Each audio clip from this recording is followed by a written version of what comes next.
اعوذ باللہ من الشیطان الرجیم بسم اللہ الرحمن الرحیم انا بے شک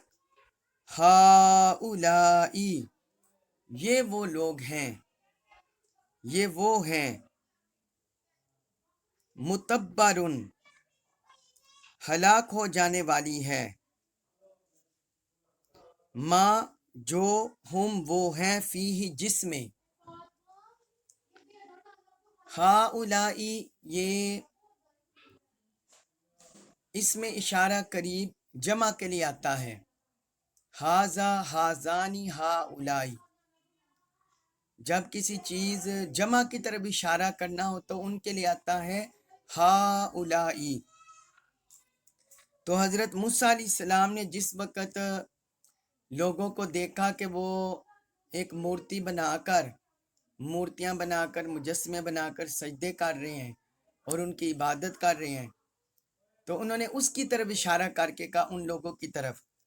فرمایا ان ہاؤلائی بے شک یہ لوگ متبرن ہلاک ہونے والی ہے، ماں جو کچھ ہم وہ فیہ جس میں، جس چیز کی یہ پوجا کر رہے ہیں وہ ہلاک ہونے والی ہے، وباطلم اور باطل ہے، ماں جو کچھ کانو وہ تھے یعملون کرتے، وباطلم ما کانو یعملون اور جو کچھ وہ کر رہے ہیں وہ بالکل باطل ہے، جو کچھ وہ کر رہے ہیں وہ بالکل باطل ہے۔ اب اس آیت مبارکہ میں حضرت موسیٰ علیہ السلام نے اپنے لوگوں کو جواب دیا ہے۔ بنی اسرائیل جب دریائے سمندر بحر کلزم پار کر کے وہ علاقے میں آ گئی، عرب علاقے کی طرف، اور وہاں انہوں نے دیکھا کہ وہاں کچھ لوگ عبادت کر رہے ہیں معبود باطل کی، اور وہ پرستش کر رہے ہیں، تو انہوں نے یہ بچہ کیوں رو رہے ہیں، ادھر کرے نا، ادھر سائڈ پہ پھر ساری آواز اندر جاتی ہے۔ تو حضرت موسیٰ علیہ السلام نے اپنی قوم کو جواب دیا، جن بتوں کی پرستش کرنے والوں کو دیکھ کر تمہارے دلوں میں یہ آرزو پیدا ہوئی ہے کہ ہمارے لیے بھی کوئی معبود ہونا چاہیے، تو فرمایا جس کی یہ پرستش کر رہے ہیں، جس میں یہ پھنسے ہوئے ہیں، پوجا میں پھنسے ہوئے ہیں، یہ تو سب کچھ ہلاک ہونے والا ہے، یہ تو چیز ہلاک ہو جانے والی ہے۔ اور پھر آگے فرمایا وباطل، یعنی ہلاک ہو جانے کا مطلب ہے کہ جو حی قیوم ذات ہے، جو ہمیشہ رہنے والی ہے اور ہمیشہ قائم رہنے والی ہے، وہ تو اللہ کی ذات ہے، اور باقی اس کے علاوہ جو کچھ بھی مخلوقات میں وہ تو سب کچھ فنا ہو جانے والا ہے۔ اور یہ بھی اس کی طرف بھی اشارہ کیا کہ اس کو ہم بھی تباہ و برباد کر دیں گے، چونکہ وہ اللہ کے رسول تھے، اللہ کا پیغام لے کر آئے تھے، اس لیے دنیا سے کفر شرک مٹانے آئے تھے۔ تو ایک تو اشارہ اس طرف ہے کہ وقت کے ساتھ ساتھ یہ مٹ جائے گی، تباہ و برباد ہو جائے گی، اور دوسرا اشارہ اس طرف ہے کہ ہم اس کے وجود کو برداشت نہیں کریں گے اور یہ تباہ و برباد ہو جائے گی۔ اور آگے فرمایا وَبَاطِلٌ مَا كَانُوا يَعْمَلُونَ، جو کچھ وہ کر رہے ہیں وہ بھی بالکل باطل ہے، یعنی یہ